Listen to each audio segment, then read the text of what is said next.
This lecture is Anatomy and Physiology, Basics of the Digestive System.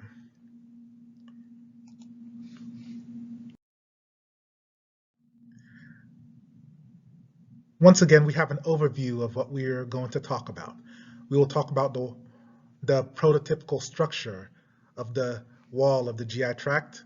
We will talk about the concept of peritoneal versus retroperitoneal organs.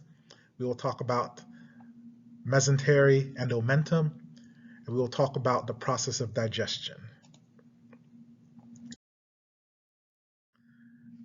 Let's look at the structure of the wall of the GI tract. The GI tract is a hollow structure. Organs like the esophagus, the stomach, the small intestine, and the colon are basically long convoluted tubes through which food is transported and digested. And the wall of the GI tract is divided into layers from inner to outer. So going from the lumen to the outer surface. You have the mucosa, you have the submucosa, you have the muscularis, which consists of both longitudinal and circular muscle, and you have the serosa. Other noteworthy structures include the GI nervous system, which consists of the submucosal and mesenteric plexus. So essentially what I'm saying is the GI tract has its own nervous system. It kind of has a mind of its own, so to speak. It also contains mesentery, especially in the small intestine and colon. And they're basically two layers of peritoneum that are fused together. It serves as a structural support and also contains the blood supply. And the blood supply, I'll probably discuss it in a separate video, which will probably be called visceral circulation. The mesentery, as I already mentioned, is two fused layers of peritoneum. So this is the mesentery.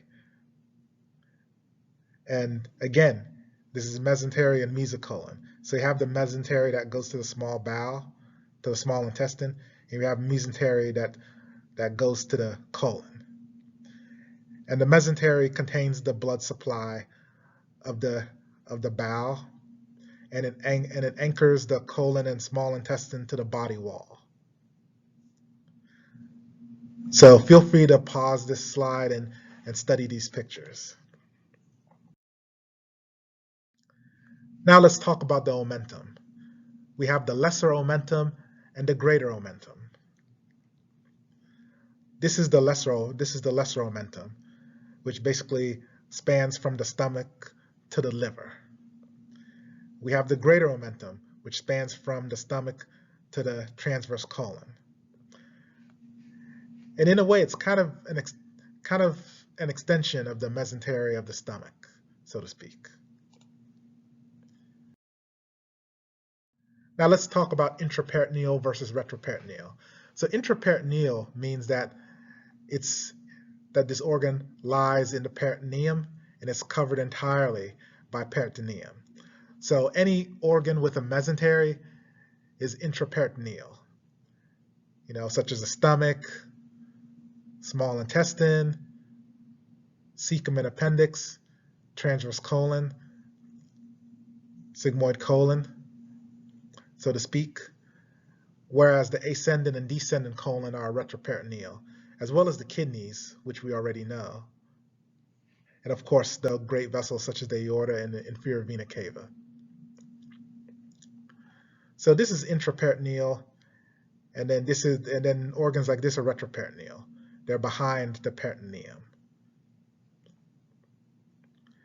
and it's only partially covered by peritoneum. Now let's talk a little bit about the digestive process. So digestion does start in the mouth, but it's not very much. And the digestion in the mouth is due to the small amount of amylase that's produced by the salivary glands. Food is then transported from the esophagus to the stomach. Some chemical digestion takes place in the stomach via pepsin, which breaks down some proteins in the stomach. The stomach also mechanically grinds up the food. And then you have accessory organs of digestion such as the liver and the pancreas. The liver makes bile, which emulsifies fat. So emulsify means to act as a detergent to break up fat. And essentially bile is a detergent. If you think about it, if you have oil and you put soap and you mix it with soap, the oil will break up into droplets. It's the same thing. The pancreas produces digestive enzymes which are secreted into the duodenum to help with digestion in the small intestine. The small intestine is responsible for most digestion, and this occurs using pancreatic enzymes as well as enzymes on the brush border, which is the surface of the intestine. After digestion is completed, any remaining solid matter in the GI tract is transported to the colon, where it reabsorbs water and ions and forms and stores feces. Then your feces are transported into the toilet bowl. And of course, the rectum stores and expels feces.